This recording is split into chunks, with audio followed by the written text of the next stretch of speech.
This is Hadrian's Wall, or what's left of it.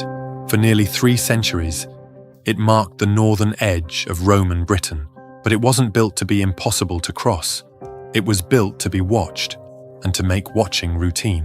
Using real archaeological remains and modern AI tools, we can begin to imagine what daily life on Rome's northern frontier may have looked like, and how it actually functioned. What you're seeing isn't a definitive reconstruction, but a plausible one, based on what survives and how Rome built elsewhere. This is the story of a frontier that was lived in, managed, and maintained. Not a wall at the edge of civilization, but a working system. What survives today is mostly the stone core. The facing stones were quarried away centuries ago, but we know from other Roman walls how this would have looked. Roughly 15 to 20 feet high, with a walkway behind a crenellated parapet, wide enough to move along, high enough to see from and be seen. The wall ran for 73 miles, from the River Tyne in the east to the Solway Firth in the west. Every Roman mile there was a gateway, every third of a mile, a watchtower. This wasn't a fortress, it was a surveillance system. Its power came from repetition. The same patrols, the same watch points, every day. The wall didn't stop movement. It controlled it, filtered it, made it visible, and that visibility worked both ways. Anyone approaching would have seen this, a continuous stone statement of Roman presence, stretching across the horizon. Most of the time, nothing happened. And that was the point. Behind the wall, there's something less obvious.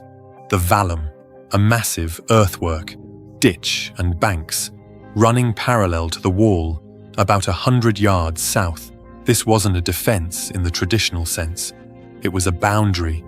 It created a controlled military zone. You couldn't just wander into the frontier infrastructure. Access was regulated, even for Romans. The vallum tells us something important. Control began behind the wall, not just in front of it. This was a managed space, deliberate, organized. But the frontier existed before Hadrian.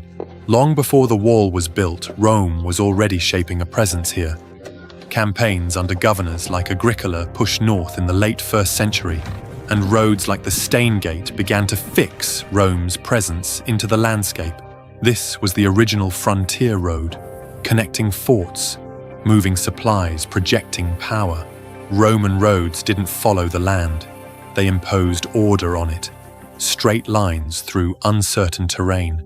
The wall didn't invent the frontier. It formalized one that already existed, and that earlier system had to be fed. This is Corbridge. It doesn't look like much now, but this was one of the most important sites on the entire frontier.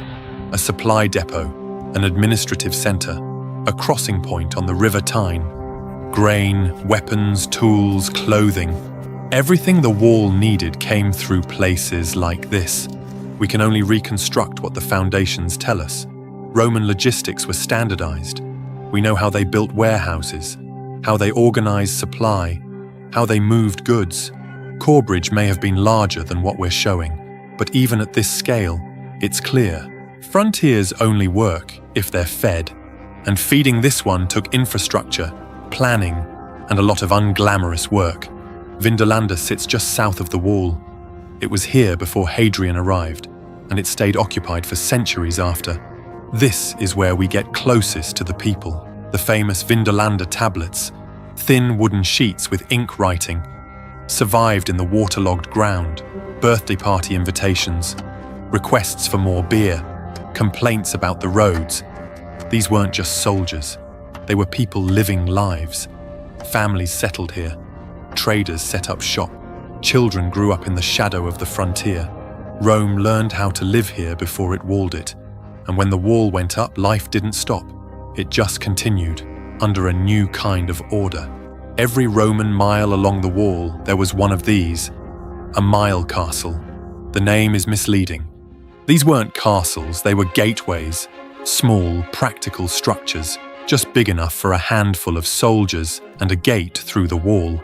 This is where people crossed, under watch, with permission. Traders, locals, messengers, families.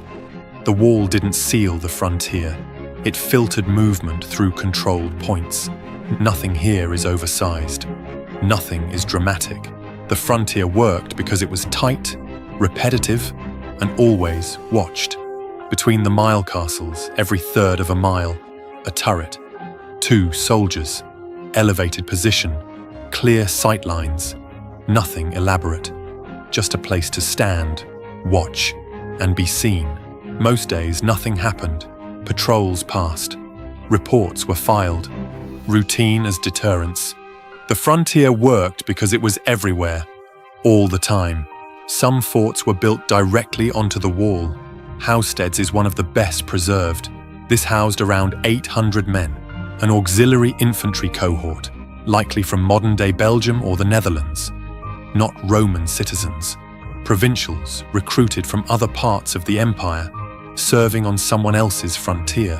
Inside were barracks, a headquarters building, granaries, a hospital, even communal latrines, everything laid out in the standard Roman grid. Order made visible. This wasn't a castle under siege. It was a permanent garrison managing a routine.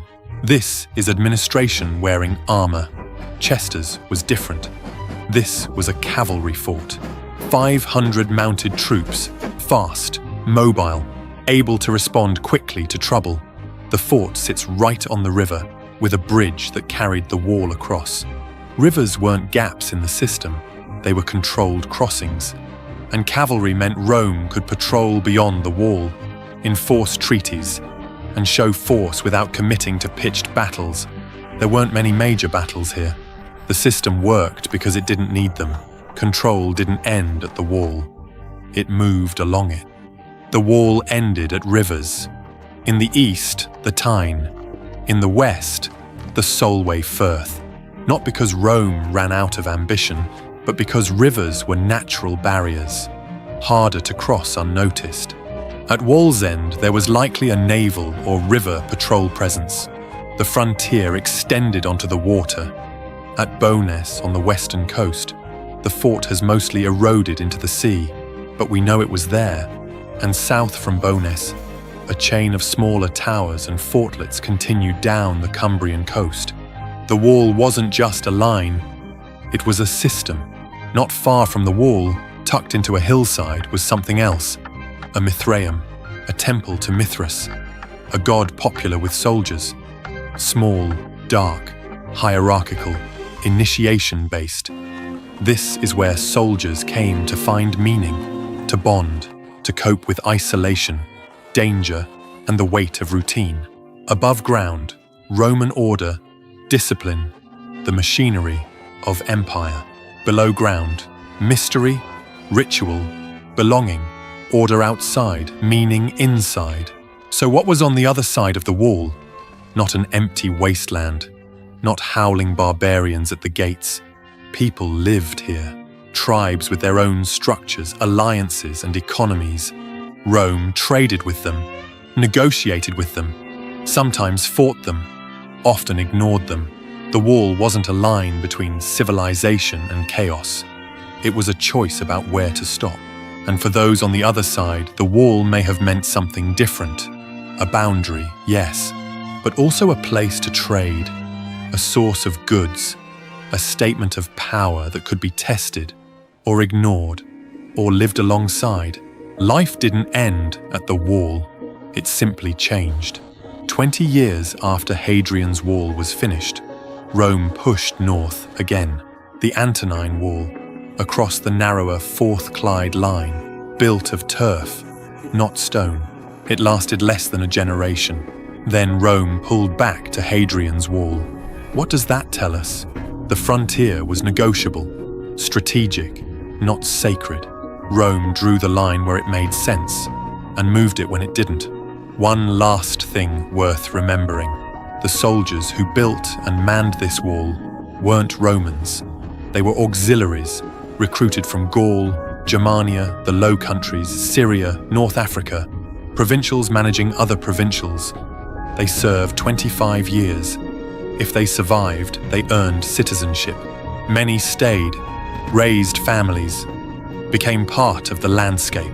The wall wasn't defended by Rome. It was defended by people Rome had recruited, trained, and placed here. The empire worked because it made others invest in it. After Rome left Britain in the early 5th century, the wall was abandoned. Its stones were quarried for churches, farms, roads, pieces of empire repurposed. What survives now is a fragment, but it's enough to ask questions. How do you control a frontier? How do you make power visible? How do you make watching routine? We can't know exactly what it looked like, but we can imagine what it did. And what it did was work. Not through walls alone, but through systems, routines, and people willing to watch, wait, and endure. This was Hadrian's wall, not a barrier, a frontier.